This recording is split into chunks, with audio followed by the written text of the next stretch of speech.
Les protagonistes du BTP voulaient renouveler leur distribution de tracts ce matin en attendant une réunion prévue en préfecture à 15 h. Mais ils ont vite été stoppés dans leur intention par un cordon de police installé au rond-point de l'entrée nord de Saint-Denis.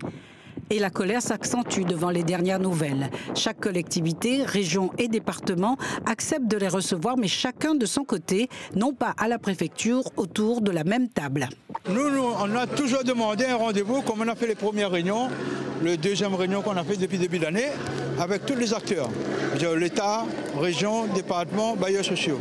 Aujourd'hui, il ne peut pas des rendez-vous divisés. Là, il veut que nous rencontrions département à 11 h, on rencontre la région à 15 h et sans l'État. Nous, on veut tout le monde ensemble parce qu'on n'est pas là pour jouer du ping-pong.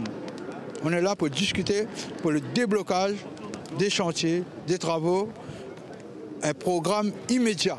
La situation va perdurer. Les acteurs ne cessent de crier leur désarroi devant la situation catastrophique du BTP.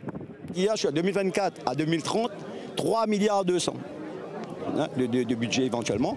Mais aujourd'hui, il faut trouver une solution dans les 3 milliards 200 qui est projeté jusqu'à 2030, trouver une solution d'injecter dans les 80% des infructueux.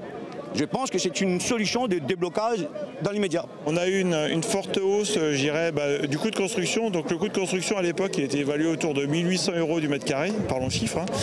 Et à l'heure actuelle, il est à 2 200 € du mètre carré. Donc quand vous faites un budget, vous voulez construire une maison, par exemple, vous êtes sur 1 800 € du mètre carré, forcément, à la fin, si on vous répond sur du 2 200, vous n'avez pas le budget pour. Donc c'est ce qui s'est produit, parce qu'il y a eu énormément de surcoûts qui sont liés à l'inflation, également aux différentes crises, que ce soit la guerre en Ukraine, les problèmes de piraterie, qui ont fait que ça a flambé.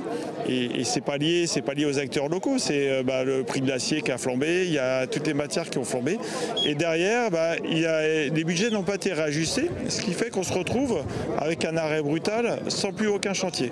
Sur près de 20 000 personnes employées dans le BTP, 1 000 ont déjà été licenciées depuis le début de l'année.